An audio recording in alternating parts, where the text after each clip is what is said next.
Everyone, मेरा नाम मोनिका है और मैं IELTS 9 हिंदी से हूँ।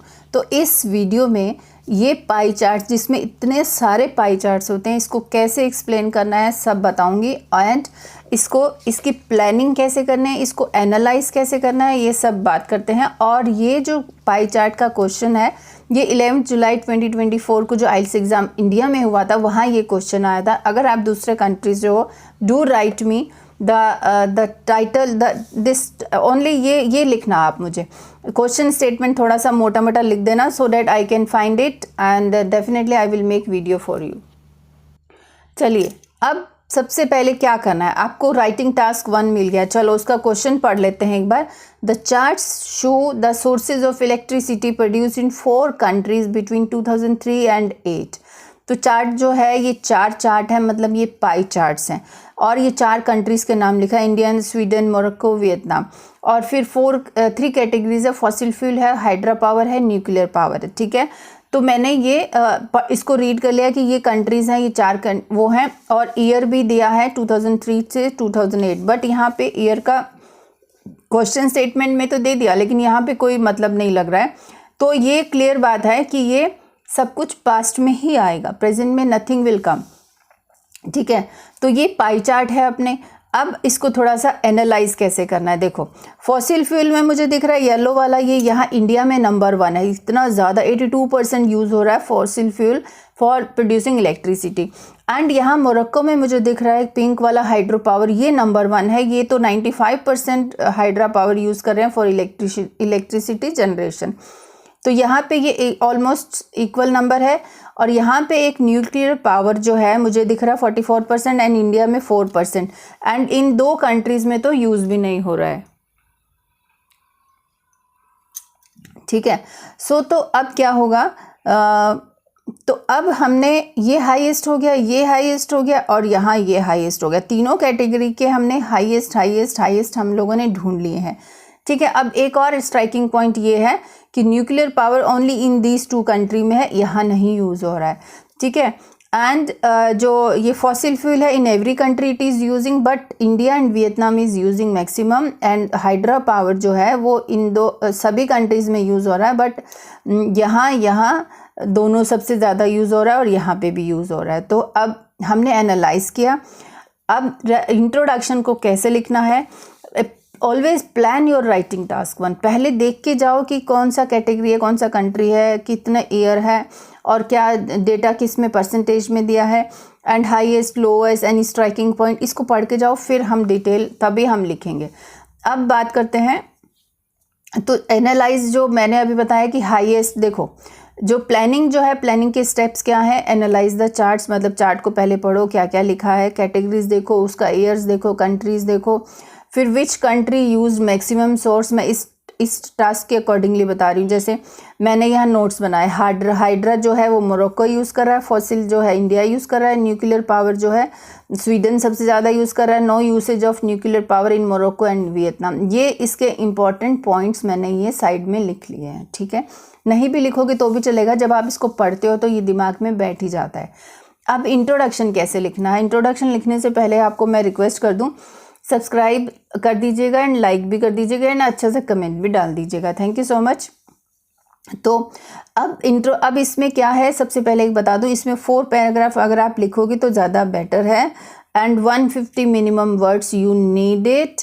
ठीक है, एंड इसमें 20 मिनट से ज़्यादा टाइम नहीं आपको लेना है। ये दीज आर द रूल्स। ठीक है, एंड टास्क जो अचीवमेंट है, जो आपका टास्क जो अचीवमेंट है वो इम्पॉर्टेंट है। जो यहाँ लिखा है वही बताना है, परसेंटेज रॉन्ग नहीं देनी है, इन्फॉर्मेशन रॉन्ग नहीं है, प्रेजेंट करनी है। एंड हो सके तो परसेंटेज का जो वोकेबलरी होता है थोड़ा बहुत वो भी याद कर सकते हो। 1-2 जगह आप सेम परसेंटेज ना लिख के वोकेबलरी लिख सकते हो। तो अभी मैं बात कर रही थी इंट्रोडक्शन कैसे लिखना है। Introduction means paraphrasing of question statement. ठीक है, अभी हम इंट्रोडक्शन लिखते हैं। अब ये देखो, आप इसको हमने क्या किया है, देखो, paraphrasing of question statement, the charts. अब एग्जामिनर को ये बताना है कि हमें पता है ये पाई चार्ट्स हैं। द गिवन 4 पाई चार्ट्स और ग्राफ्स विच इलस्ट्रेट, शो की जगह हमने इलस्ट्रेट लिख दिया, हम इलस्ट्रेट्स नहीं लिखेंगे क्योंकि ये प्लूरल है। ठीक है, तो यहाँ सिंगुलर आएगा। विच इलिस्ट्रेट, और विच नहीं भी लिखना चाहो तो चलेगा।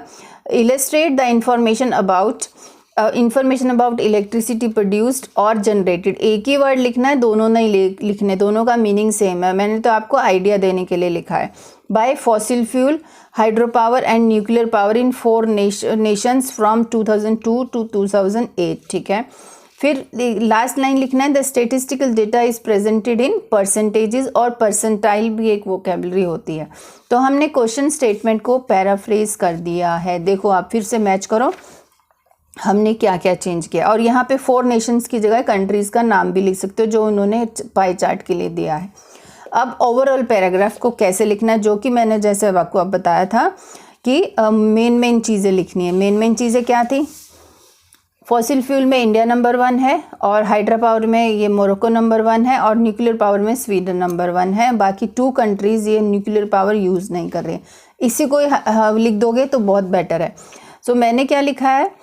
Overall, it is readily apparent from the pie charts that fossil fuel and hydropower were most used by, मैंने country wise लिख दिया, अलग अलग भी इसको अलग अलग लाइन दोनों के लिए लिख सकते हो।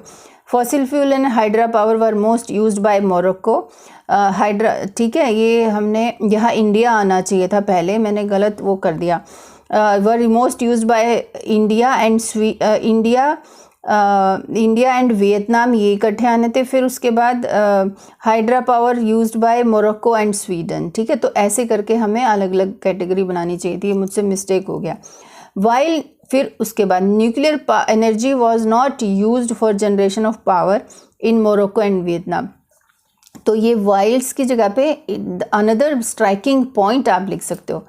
तो another striking point that is that nuclear energy was not used for generation of power in Morocco and Vietnam but consumed in India and Sweden for the power।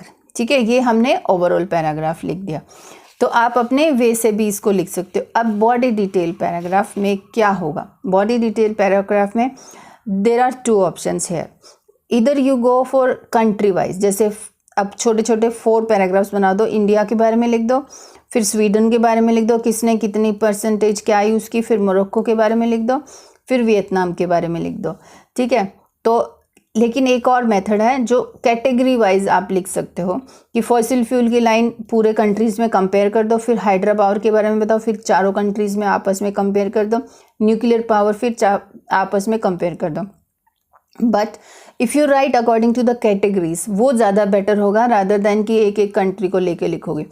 Category wise लिखो और फिर चारों कंट्री का comparison करोगे तो वो writing task 1 में अच्छे बैंड्स दिला सकता है। तो हम पहले फॉसिल फ्यूल की बात करेंगे। देखो, तो मैंने लिखा है to begin with fossil fuel sources petrol, diesel and gas. ये नहीं लिखा है, मैंने अपनी तरफ से लगा दिया।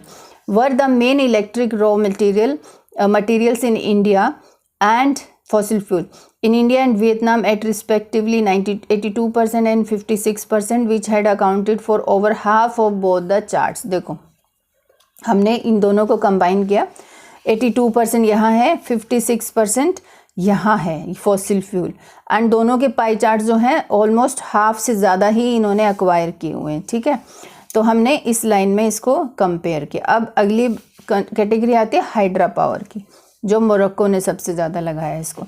Similarly the second most consumed item was hydro power system, particularly figured out at 44% of Vietnam and India at 14%। देखो पहले मैंने थोड़े के लिखा, फिर वो हम ज़्यादा वाली लाइन भी लिखेंगे जिनकी ज़्यादा है। तो पहले 14% इंडिया का बता दिया, 44% वियतनाम। तो ये हुआ particularly figured out at 44% of Vietnam and India at 14% out of total electricity production। फिर बोल रहे हैं however in the Sweden, ये I कैपिटल नहीं है, ये छोटा है क्योंकि H यहाँ से शुरू हो गया। in the Sweden and Morocco pie charts, know the नहीं आएगा क्योंकि इस कंट्री के साथ द नहीं लगता है। in Sweden and Morocco pie charts there is obviously hydroelectric was most priority with approximately 95% and 52% respectively। अब यहाँ पे भी मैंने मिस्टेक किया क्योंकि पहले मैंने स्वीडन लिखा तो यहाँ पे 52 इधर आना था और 95 इधर आना था। ठीक है, रिस्पेक्टिवली। तो हमने पहले ये लिखा दूसरे कंट्री के बारे में, फिर हाईएस्ट वालों के बारे में लिखा, लेकिन आप पहले इनके बारे में लिख सकते हो और उसके बाद जैसे मर्जी लिखो, लेकिन ये बताने से मतलब है, और इम्पॉर्टेंट चीज़ों को पहले लिखोगे।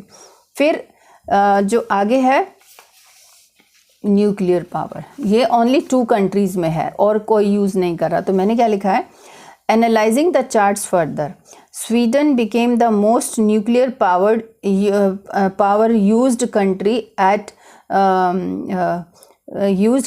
44% of the amount of power production compared with other 3 nations. 44% of the amount of power production compared with other 3 nations. After Sweden, India with the least percentile had started using nuclear. least percentile में bracket में 4% आप लिख सकते हो। ठीक है, तो ऐसे आपको जब प्रैक्टिस हो जाएगी तो आप अपना सब कुछ इजीली लिख सकते हो।